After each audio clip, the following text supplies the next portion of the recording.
Welcome to Cultural Connections Lab. I'm your host, Dr. Kelly Forbes. We are here to talk with educational professionals around the world to impact and influence the education system as we focus on cultural connections and the education of multilingual, diverse students. We're excited to have you join us today, and we sincerely hope that you enjoy the show.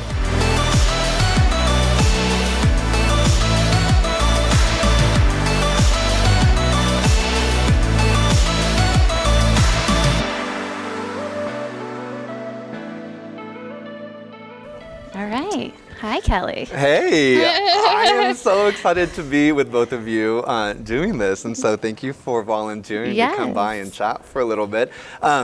So we are here as board members. Correct. Today's my final day, so I'm excited about that. So it's exciting though. It is sad, but I'll still be at OAVE. It'll be fantastic. Yes. But you two are absolutely wonderful human beings. I've been able to work with you in another district and discuss all the things that we could do in the field of education. We've laughed, we've cried. I feel like we've gone through a lot of the emotions throughout the years. But I'm really honored to, and I really mean this, I'm so honored to serve with you on the board, and I'm really glad to see you, Miss Savanna Payne, right here as the new president, not president-elect anymore, president of OAVE, and to see what this looks like with your leadership, and I'm so excited for you. And then, of course, we have Jamie here, and so it's just wonderful to get to hear from you all. And so I want to step back for a minute and just listen to what you all have to say. We're here to promote culture. We're here to promote language. We're here to promote all of that. But then we're also here to promote OAVE. So if anyone wants to come to OAVE. Yeah, you know that too. But what does all that mean to you? What has that been like in your life? And what are things within the short time that we have before everything's over? What do you want to share and have listeners around the world be able to know about either you, your exposure to culture, your experiences, and what role that plays in our education system and beyond? Well, I think Jamie and I have some serious life experiences that overlap a lot. So we're both military brats, so we grew up moving. We actually were stationed in the same town at one point in time. I did not know that. We did not know each other at all until recently. And so we discovered it was just a coincidence. And so I think both of our passion from culture came from the experience of moving when we were younger. I moved a lot on the East Coast, and then I ended up in Oklahoma. And got Oklahoma Promise, so I went to university in Edmond and stayed here and kind of learned a little bit. But that really taught me, there's so much out there to experience in me, and learning about other people's culture, even within the United States, that could be eye-opening. We both had the same kind of shock moving to more of a rural area. It's a little different. Well, we both lived in Pensacola, Florida, so talk about melting pot, where everyone kind of felt a sense of belonging in some place there.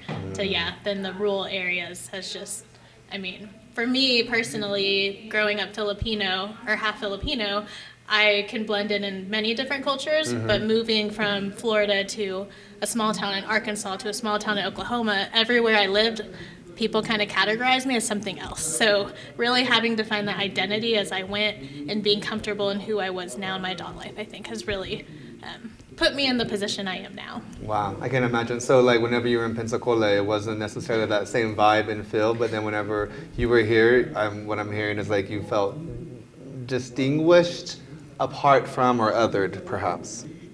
Yes, I think I had the same experience because I'm half Mexican, and so I'm half white, half Mexican, and moving to Oklahoma, it was a lot of questions of, what are you? And that was the first time I felt like I had a cultural identity crisis. Because I didn't grow up learning the language. So I did not learn Spanish, and you didn't learn. Same. Yeah, she didn't learn Tagalog. So, we didn't have that shared experience of learning another language, but we came from different cultures.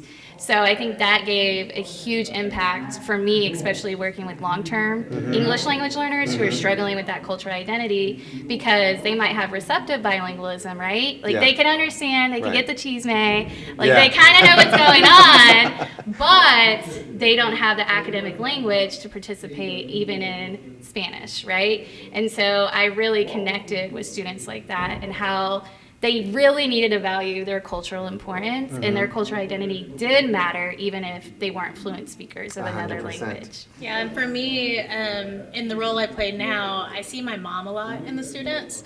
My mom came straight from the Philippines in her 30s, where, you know, she knew English, but Tagalog is her first language. And so kind of what Savanna's saying, we didn't grow up learning the language. When I was little, she started and then stopped because she kind of went and thinking English is what my kids need to know. So I lost that, but I see so many of our kids now in her and in myself because of that experience. That, I mean, I always talk to my mom about how I wish, you know, we would have done that. And when I have kids, I hope that you can help them really learn that language. 100%. And I see that same thing too, because my mom was like really assimilated. So she lost all of her language, but kept so many of the cultural aspects of the community, but then doesn't speak Spanish.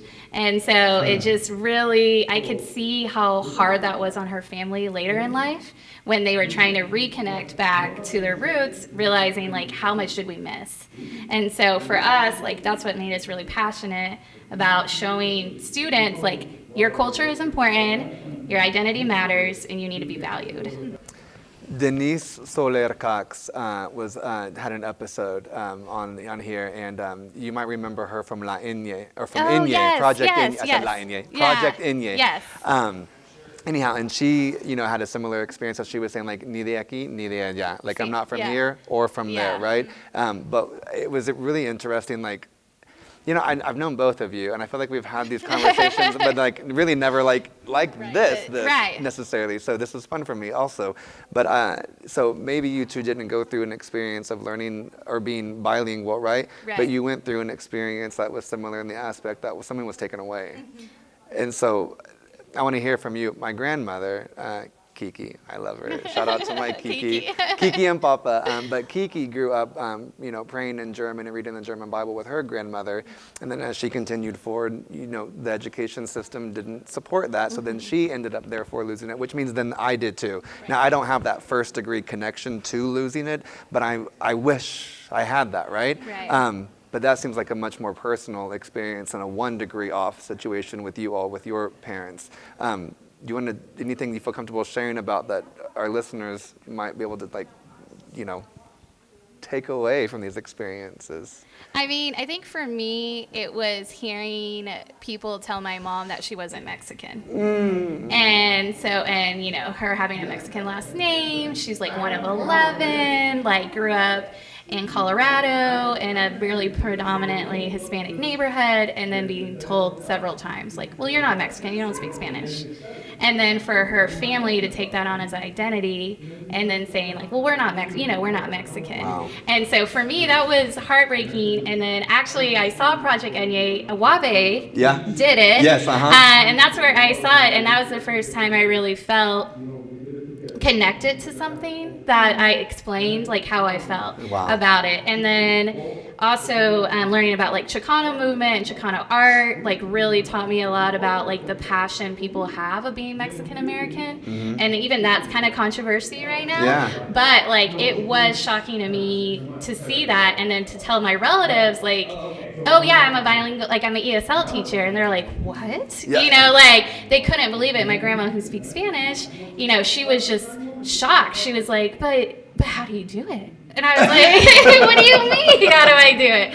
And so, you know, that really showed my family like there's somebody out there passionately connecting back to their culture in our own family circle. And I think that was so important for my family to see on my mom's side. Like you revived that. Yeah, and so that was part, you know, and then like my cousins, you know, they're very passionate and connecting back to our culture and, you know, like doing those things that are connecting us back. But it's something that I see a lot of young Mexican Americans going through and a lot of bicultural people going through, right? So when you're in that like in between, right, like you really are learning how to fit both worlds. Yeah. And that gives you such a like positive experience on life as well. Yeah, what about with you? Yeah, for me, growing up, moving around a lot, my mom being Filipino, full Filipino from the Philippines, it was really hard because being involved in a lot of athletic communities, going on soccer trips. My dad was in the Army, and a lot of times he'd have to leave for drill, or he'd be gone for multiple times. My mom would have to be using her English that she knows to communicate, but sometimes that didn't come through to people. And I know that she's opened up to me about feeling like she's been misheard, misunderstood.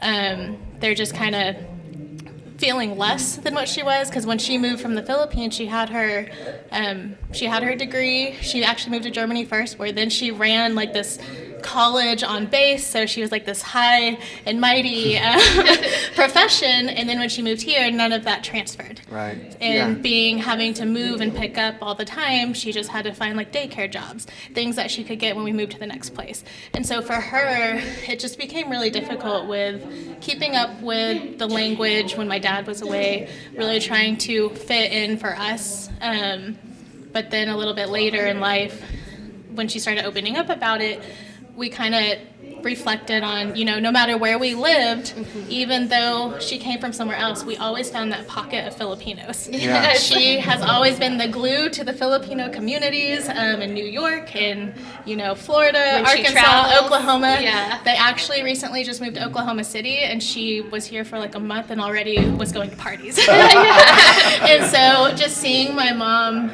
being resilient with her culture has really gave me and my brother appreciation and knowing like our community is really strong and we want to know more about it. And so we've been a big part of like finding out who we are in our adult lives. That is, it's really important to bring to the forefront.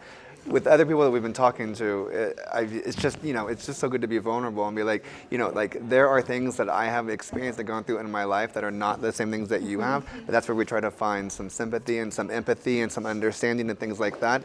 But then to also, be the person that says like, I have no idea what that feels like at that level, and to be able to be a child, and many of the children that we serve every single day, they do watch their families come into this environment where we say like anything's possible. Yeah. But yet you're coming with these degrees, but you can't do this and you can't do that and you can't do that, and like that has to be daunting for the whole family unit, but especially for the children. And that here you are like sharing that in a whole different way. Yeah. So expand upon that, but I also know because of time's sake, so Yes. I would love to hear anything, but I also Yes. want to say that you two really share these stories through a whole different lens from the stories and the books that you all Yes. author, right, and Yeah. publish, Yeah. which I think is a really important part of Yes. all this. And I have one, I've read it, I have chills right now just thinking about it, Yes. and then your stories as well. So I want to give you space to let's share about that, because Yes. I think this helps us overall on a very, very deep level and connects to some of your experiences perhaps as well. I think for Jamie and I, when we started working with students, knowing our own stories weren't really being told either about the experiences our families have had, the experiences that affected us as children, that we saw our parents going through some of this, my grandma, watching these things happen, my aunts and uncles. We realized that a lot of teachers just don't know. Like no fault to their own. Right. Their experiences, they just hadn't lived in a world where they had to assimilate or be part of two cultures. That was just something they hadn't done. Like my dad is from rural Missouri and my mom's from like a predominantly Hispanic area in Colorado. Like those are very two different cultural places that I learned how to navigate because of my mom and dad being from two different like cultural backgrounds. Yeah. But then Jamie and I realized, people just don't have those experiences. It's true. Like a lot of people don't. I think Savanna was probably the first person I met along my journey that we shared something so similar in that. I've always just had to overcome and adapt, and I think we're both very outgoing because of having to find new places for ourselves and having to find those new communities. So And so when we kind of had those experiences ourselves, and then we worked with teachers who hadn't had those, we were really shocked. And so how the project really started, one of my teammates, Christina Dix, she worked as an EL teacher with me at a school site. And she was like, hey, you know, a lot of these teachers just don't understand, like, what our kids have been through. Like, she went to a conference, picked up the idea from somebody else, and then we brought it back to our school, and we had them write stories about their life. Yeah. And we told them, you know, we didn't tell them, I think, back when we started it, this was like 2015-ish, we said, just write about a moment in your life. We didn't even have a lot of parameters, like, just write about it. And we were blown away with the type of stories we started receiving. Students were readily sharing things about their journeys to the United States, family things that had happened, exciting transitions in their lives. And so then Jamie joined the team after I had left. And then her experience was really building up the curriculum. Jamie's like a star at curriculum building. Former ELA. Yeah, she's a former ELA teacher. But I'll let you talk a little bit after I left what that looked like. Yeah, so then we took it up a notch and did get parameters. And so now we're looking more at like, well, okay, let's talk more about theme. Let's talk about a moment that impacted your life and kind of take it from there. And that just, I mean, it expanded every year. And when I entered the role that I'm in now, well, Savanna happened to come back and work with me. And so we're on the same team where we were able to develop an actual curriculum that is tied to ELA standards to try to build that bridge. And now we went from our one little middle school to 12 schools in our district doing this writing project called Project Voice. And we have, you know, we talked about our personal stories and how we've come together because we shared something similar. Well, now we're seeing our kids across the district come together where our students who are classified more as long terms are reading stories and saying, from other students saying, wow, that's what my mom went through. And they're building these cultural connections through the stories from one middle school to another middle school to a high school. We had one high school even partner with a middle school where they were kind of pen pals through this writing process. And so it's just been really cool to see how this writing project has just started evolving and more people are connecting through it. I really love it. Whenever I was over at Taft Middle School as a newcomer teacher, we had, and I think it's like treasurebooks.something.com.org. I don't know, you can look it up and see. But they would be able to like write their own book and publish it. And anyhow, but that was my first exposure to that. And I said, you can write about anything because I knew some people had certain stories that I don't want you to have to share, right? Yeah. But for the ones that were willing to share and, you know, first of all, you want to be more culturally relevant in what you're doing, not responsive or anything. I'm saying like relevant. Right. That's an awesome way to be very relevant because you really get to know. But then the next step that you all took, so people want to take this and make something more out of it than just having that cultural connection. But you can tie it to language arts. You can tie it to everything else. You can. But I think the best part about all of it, though, is that it really helps us stop and reflect upon our own cultural journeys, where we have been. And I think you two have learned so much more about yourselves through your shared experiences, maybe, you know, together, but also sharing about your experiences before you had met. And I think if we could do that overall and more often, it would really create a different sense of compassion, understanding, grace, sympathy, and empathy for people. I think for us, empathy was the biggest thing we were looking for. It's just you can't explicitly teach empathy, right? You can't teach a teacher, here are the 3 things you need to do to be empathetic. Yeah. But what we did find is that using the stories to show teachers, like, read the story, like, this is a kid that may be sitting in your classroom. Right.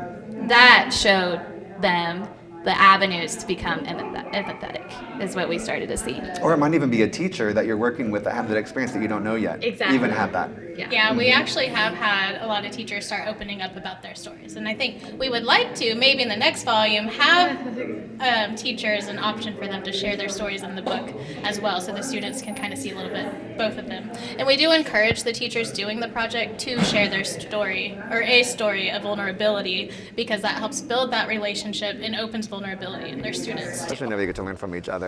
Now, where do we find these books? If someone wants to, like, how do I get a copy? I was like, I think there's a couple of ways. The easiest way would just be to email me. Okay. It would be slpayne@okcps.org. Okay. Email me, and then we'll go from there. That would be the quickest way. We want to make sure we're protecting our students, so everything is anonymous. And we make sure, like, we keep a record of everything, and then the profits from the book go to just print the book for the next year. And then we give every student a copy for free. And that is, it's slpayne@okcps.org. Correct. And we will have that in the link below in the description, so you'll have that. Thank and then you. if for any reason that email bounces back or whatever, just continue emailing Cultural Connections Lab. We'll make sure to get you the They email. could also just reach out to Awabe's Facebook page I was now gonna- that well, I was gonna we're say- both on the board. Because so in closing, because we have president right Yes. now starting, and then we also have no longer newsletter editor as we used to call it, but you're going to be everything with PR basically. Media, so I was going to stuff, ask you. So can they also what you just said? Can they also contact Awabe? So yes, you can. Yes. But then two, how do you contact Awabe? You can follow the Facebook page, would probably be the easiest. Just Okay. message us through, is it just Awabe? It's the Oklahoma Association for Bilingual Education, OABE. Right here, if you're Right seeing there, it, on the video. But yeah, and then I would just encourage everyone to reach out, get the book, read it, Yes, do it, yes. because it does change. It changes lives in the classroom, but I think it changes your life as an educator also. It does. Well, thank you, Kelly, for having us. Thank you so much. Thanks for being my friends, Of course. first and foremost, Yeah. and thank you for just all of your service that you really give, not just in education, but I think specifically in a field that we're very passionate about, Yes. multicultural, multilingual education, and I'm excited for Awabe in the future, especially with you guys on the board. So it's gonna be fantastic. Thank you good. so Thank much. you. All right, hasta el próximo que entra. See you guys in 2024 for a little bit more. All right, high five. Thank you so much. I'm glad that you did that with us.